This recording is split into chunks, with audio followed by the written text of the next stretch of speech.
Bugün Şen Yaşar ailesine yapılan saldırı tam bir katliamdı. Şen Yaşar ailesine yapılan saldırının anne de kendi defalarca yaptığı her konuşmada, her açıklamada ifade etti. Sadece kayıtlar incelensin. O kaybettik dedikleri, o erişemedik dedikleri kayıtlar incelensin ve esas bu olayla ilgili suçlular açığa çıkarılsın diye annenin bizzat talebi var.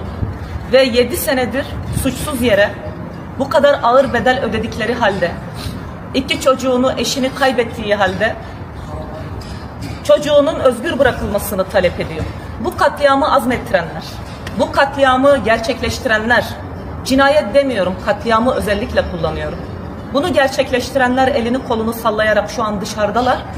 Ama Emine ana ve oğlu, bütün aile şu an acı çekiyor. Artık yeter. Emine ananın adalet talebini